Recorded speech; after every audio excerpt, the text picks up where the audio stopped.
और तभी उनके देखते देखते उन परछाइयों ने वो भारी भरकम बेड हवा में 20 फीट ऊपर उठा दिया और फेंक दिया। इतना भारी बेड हवा में ऐसे उड़ा दिया जैसे कोई लकड़ी का तिनका हो।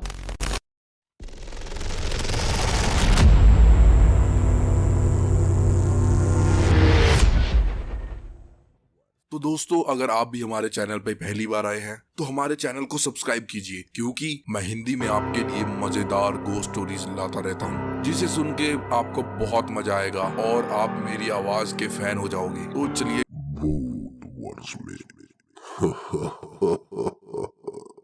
मैं अपना नाम तो नहीं बता सकता, पर मैं महाराष्ट्र के थाने का रहने वाला हूँ।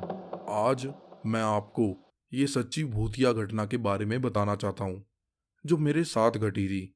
करीब 2 महीने पहले की बात है। मैं जहाँ काम करता था वहाँ 2 वॉचमैन काम करते थे, एक डे और एक नाइट शिफ्ट में।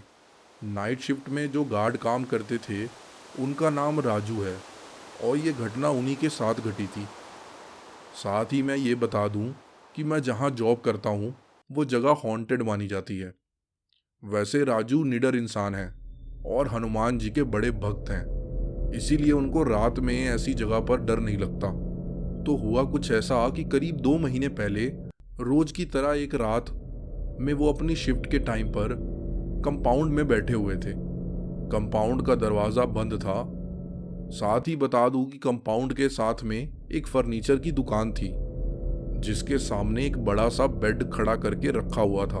वो इतना भारी बेड था कि उसको हटाने के लिए 4-5 लोगों की जरूरत पड़ती थी।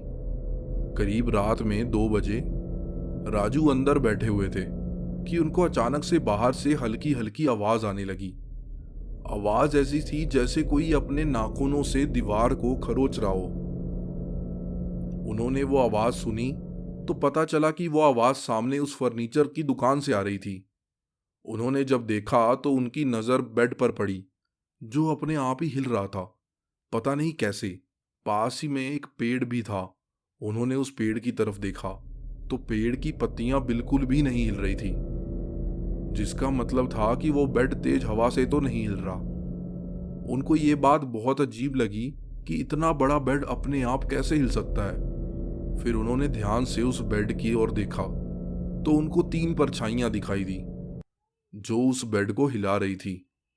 कोई इंसान नहीं दिखाई दे रहा था, बस वो परछाइयां ही दिख रही थी। और तभी उनके देखते देखते उन परछाइयों ने वो भारी भरकम बेड हवा में 20 फीट ऊपर उठा दिया और फेंक दिया। इतना भारी बेड हवा में ऐसे उड़ा दिया जैसे कोई लकड़ी का तिनका हो। राजू वैसे तो हिम्मत वाले इंसान थे, लेकिन यह देखकर वो थोड़ा घबरा गए। राजू हनुमान जी का नाम लेने लगे और वो धीरे धीरे बेड के पास चले गए, ये देखने के लिए कि यह किसी चोर का काम तो नहीं। लेकिन वहां तो दूर दूर तक कोई नहीं था। फिर वो जल्दी से अपनी जगह पे आके बैठ गया। अगली सुबह ये बात उस फर्नीचर वाली दुकान पे काम करने वाले लड़के को बताई गई, तो उन लोगों ने जल्दी जल्दी से सीसीटीवी फुटेज चेक की। सीसीटीवी में भी वो परछाई साफ साफ नजर आ रही थी। वैसे तो उन लोगों को पहले से ही पता था कि यह जगह भूतिया है, लेकिन उन भूतों ने आज तक किसी को नुकसान नहीं पहुंचाया था, इसीलिए कोई ज्यादा ध्यान नहीं देता था। ये पहली बार था कि भूतों ने कोई हरकत की थी। फिर राजू ने यह बात अपने गुरुजी को बताई। जब वो उस जगह पे आए तो उन्होंने बताया कि ये तीनों भूत उस जगह के नहीं थे, वो बाहर से आए थे और 3 दिन पहले ही एक कार एक्सीडेंट में मारे गए थे।